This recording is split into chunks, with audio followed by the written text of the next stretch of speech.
Hello there and welcome to this video. So in this video we're going to be looking at 6 interior design Feng Shui trends for 2021. Now given the year we've just had, I think we've all sort of reevaluated and become a bit more aware of just how important our home environments are, given that we've been spending more time than ever at home. And as we know, interior design trends come and go. Every year, every season something new is in, and that's always ever evolving and changing. But Feng Shui is a very ancient art, and it's based on principles that are thousands of years old that look at how we interact with our environment and how our environments can best support us and resonate with us in a way that intuitively and instinctively makes us feel more relaxed, at ease and well balanced. And it's nice to see now, looking at the design trends that seem to be coming around this year, there's a lot of Feng Shui correct stuff going on. So Feng Shui doesn't come in trends, obviously it's a timeless art, it's an ancient art, and the concepts and principles of it are, long lasting. But what we're seeing is, interior design trends come and go, and some of those sort of adhere to Feng Shui principles and others don't. But what we're seeing this year is actually a lot of Feng Shui correct interior design stuff going on.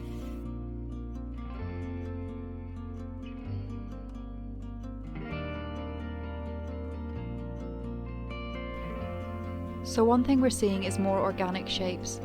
Be that in furniture, artwork, ceramics, the current trend is towards fluid shapes, through arches, soft furnishings and round-edged tables and chairs.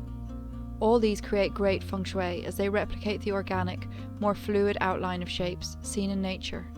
And Feng Shui is all about recreating a sense of the natural world within our space. These softer, more organic surroundings resonate with us on a deep level.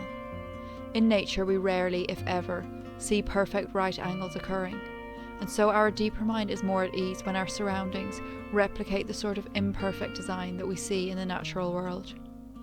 Our most primitive dwellings, like caves and huts, were also more rounded, fluid, and organic in design.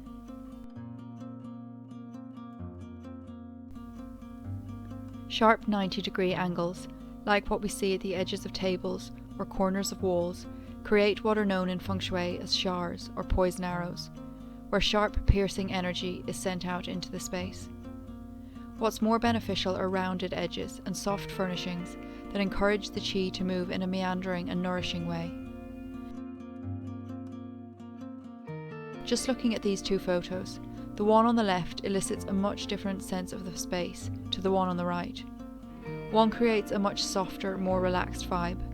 And this is just visually, so imagine the difference it would make if we were actually within the space and how that would affect our energy field. Another trend this year is towards natural materials. People are becoming much more eco-minded, and this is reflected in what we're seeing in interior design trends. Jute and sisal have become popular materials for rugs and carpets, and velvet, boucle and wool are trending in furniture and accessories. Natural fibre materials create much better Feng Shui than synthetic materials like polyester or plastic.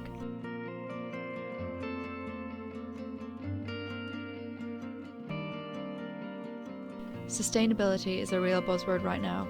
According to a report by Eon Energy, 9 in 10 people say being more environmentally friendly is on their list of priorities for 2021. This is a welcome trend in the world of interior design, where we're seeing more sustainable choices in fabrics and materials, and where the trends of upcycling and repurposing of furniture continue to rise.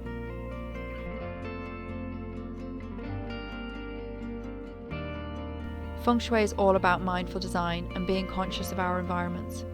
Moving things around regularly and giving care and attention to the objects within our space cultivates vibrant energy and prevents qi stagnation.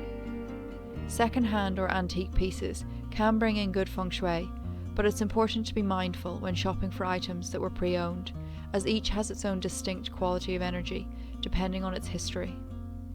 It is recommended to perform an energetic cleanse on any pre-owned items before bringing them into your space. In Feng Shui, each of the 5 elements are represented by certain shapes, colours and textures.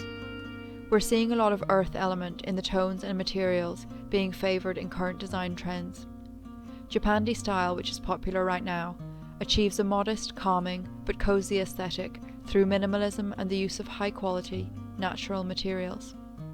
It incorporates a lot of wood, natural textiles, and warm, neutral tones, all of which bring in the earth element. Wabi-Sabi is another contemporary style, centred on the Japanese philosophy of finding beauty in imperfection.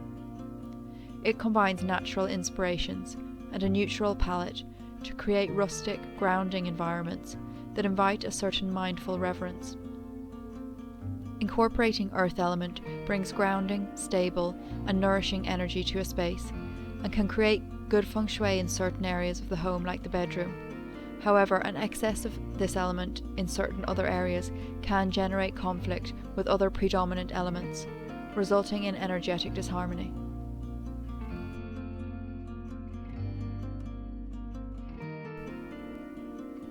Biophilic design is the technical term for design that focuses on our innate human connection to nature, incorporating nature as a core design principle. The art of feng shui is also centered on how we interact with nature and how we can harness the elements and energies of the natural world to create environments that are vibrant, harmonious, and supportive. The trend towards more biophilic design is growing as people become increasingly aware of its life-enhancing benefits.